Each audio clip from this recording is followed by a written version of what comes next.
Hi, it's Shadow Hero 90, welcoming you to my show, Sexism in Movies and TV, where I more or less call out the insane level of misandry that these retards in Hollywood put in both film and television. Now, I've been doing this show for 7 years. But the reason as to why what you'll be seeing this season could be worse is the fact that it's marketed towards children. A demographic that doesn't exactly know how the world works and can easily be misled. Now, what I reviewed in the Season 6 finale was gynocentric, sexist, and misandric to a degree where there's no way I would be able to get through a third viewing of this piece of shit. I'm currently working on this book. In this book, I'm going to be proposing a theory. And part of that theory is that gynocentric shows, like the ones that I will be attacking this season, are the reasons why young boys and young men have such unbelievably low self-esteem. And it's because that all of this sexist bullcrap is marketed to kids. So, anyways, I welcome you to the 7th season of Sexism in Movies and TV. Hello YouTube, it's Shadow Hero 90, welcoming you to the latest episode of Sexism in Movies and TV. This episode is going to be the latest bad representation segment. And yeah, I'm going after Ben 10. Next to Johnny Test in the late 2000s, this guy was Cartoon Network's golden boy. And to be honest, his show, unlike Johnny Test, truly did have potential. But Man of Action Studios seriously botched the execution in ways that only a complete idiot could. So, with that said and done, now I'm going to get into everything wrong with this steaming pile of crap that the internet loves so much. Now, with everything you just heard me say, you'd probably assume that I hate this franchise, which is not true. The 2020 remake and Ben 10 Omniverse, despite being alternate continuities, are actually way better than the original version of Ben 10. In this version, Gwen is easier to stomach.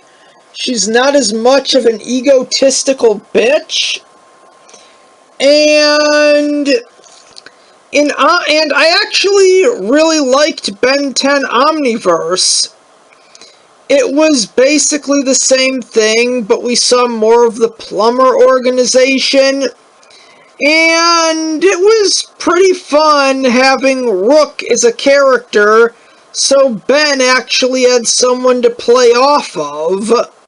If Gwen was supposed to be a straight man type character in the original, then Rook is what was more or less that character done right. Okay, with that said, yeah, the only good parts of the original Ben 10 were any episode that involved the Forever Knights, which actually worked because this came out around the time that conspiracy theories about secret societies were becoming mainstream, and the story arc where Ghost Freak went rogue, and then Ben became a werewolf, a mummy. Then they had that battle at NASA against Ghost Freak, his werewolf minion, mummy minion, and the professor, who's actually a knockoff of Frankenstein, which ended with Ghost Freak back in the Omnitrix. Now, I actually saw this show, and when I say that, I mean I saw episodes when they were first airing, and they were pretty damn sexist, and they followed this sexist formula. 1. The episode begins, and everyone treats Ben like either a brain-dead ass clown or just an asshole. Then Ben would fight the villain of this episode and defeat him. And after Ben saved the day, everyone goes back to treating him like shit. Now I'm going to be talking about the main characters, starting with our hero, Ben. And assuming that you actually can feel empathy for a fictional character, which, yes, that is actually possible, it is really hard to view Ben 10 in the same way you would view Johnny Test. Even though the lunkheads who wrote the original tried to make Ben 10, they tried to write him in a very similar way to the way the clowns at YTV wrote Johnny Test. But unlike Johnny Test, you can actually feel bad for Ben Tennyson. I mean, this is a kid who was literally stripped of his summer vacation, forced to go on a road trip with his grandpa and his nerdy, egotistical cousin Gwen, and then he basically gets infused with an alien supercomputer that turns him into one of 10 different aliens. And for all we know, this could have turned him into a monster. We had no indication that this would be a superhero show.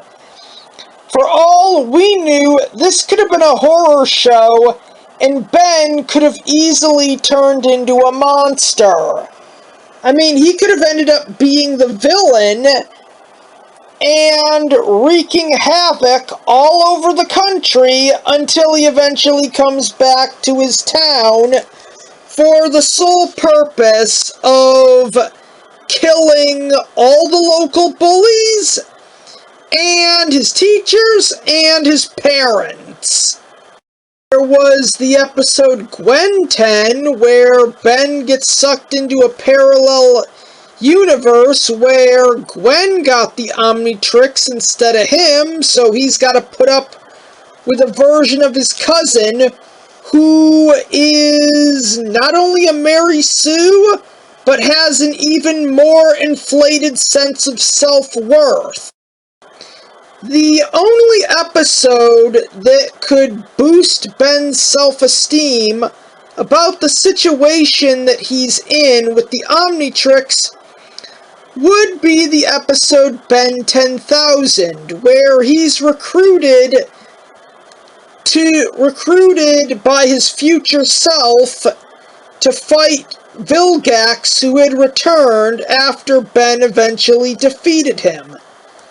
But Gwen comes along because her adult counterpart viewed Ben as a mentally handicapped butthead who needed her to keep him in line. The one time that Ben actually gets a crush prior to the sequel is when he gets bitten by a wolf-like monster, turned into a werewolf. Turns out his crush only likes him because he's a werewolf. And yes, I will admit that Gwen sticks up for him in this episode, but the only reason this girl even wanted to be around Ben was because she thought she'd actually be able to keep him in his wolf form as a pet, completely ignoring the fact that he's a human being.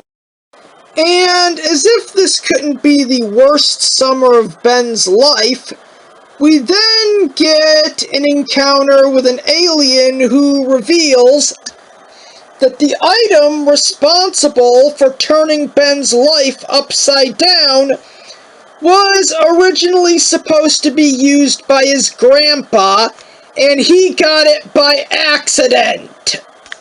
Gonna get this one out of the window. Gwen is a terrible character if you're watching the original version of her. She's basically nothing short of this nerdy egotist who's the only character I can think of who is both a nerd, a girl, and an egotist, who could give Lisa Simpson a run for her money in all three of those areas. Now, to be frank, Gwen should never have been written into the show.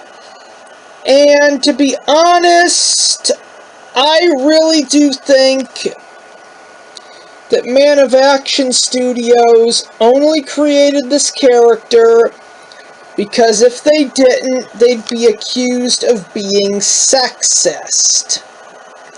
Now, it is possible to write a character like this. In all fairness, it's possible to assume that she's jealous of the Omnitrix when you look at the first few seasons. But the minute she gets the amulet or charm and creates the persona of Lucky Girl, that idea goes flying out the window, as Gwen remains an egotist even after that episode. In the episode Ghost Freaked Out, well, okay, here's what's at stake. Ghost Freak went rogue and is threatening to steal Ben's body and kill all these people at this university. And Gwen actually says out loud that she's more worried about the university getting destroyed, so she can't go there, rather than anything else going on. In the episode Ben 10,000, after having saved the world at least 100 to 1,000,000 times, Gwen still doesn't trust Ben's judgment when he tells her to recruit his younger self, and she brings her younger counterpart along with him, kind of implying that he needs her to keep him in line. Now, just imagine, hypothetically, if there was an episode of My Little Pony where the dragon character went along with the ponies after being told to stay put, and then he actually said to their faces, "No, you idiots need me to keep you in line. Your personalities are so diverse, you're bound to start fighting over something and forget why you're on this journey to begin with."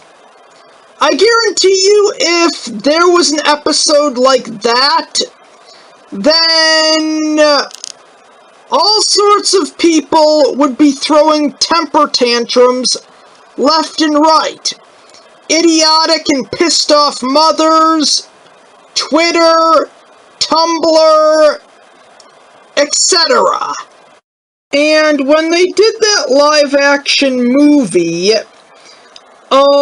Gwen's excuse for covering up Ben's arm with, the whole Omnitrix thing, is that she's a magician, and she basically told people at their school that Ben was going to be her assistant. And later on in the movie, which is actually something they did at the end of Ben 10 Destroy All Aliens, because, well, Gwen couldn't be honest or humble. She couldn't say she couldn't think of putting Ben's arm in a cast and saying that he broke it during the summer, which is that would be the humble thing to do, or let him take credit for being the alien who appeared all over the country, saving the world. That would be another humble thing to do. No, she has to placate her already bloated ego.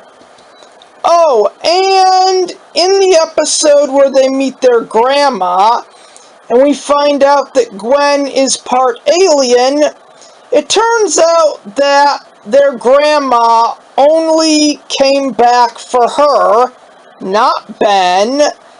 And when Gwen gives all the reasons as to why she should stay on Earth, they're basically all reasons as to why she is, or at least in her mind, is better than Ben. And to that extent, everyone else around her. This character would kind of work. The girl who thinks she's so smart because she got straight A's once, and now attaches her ego and identity to intelligence. The only thing that's missing, the thing that can make that character work and make you actually like her, is actually quite simple. You just gotta give her a hyper-feminine bully who constantly pranks her and belittles her. That's how you make this character work.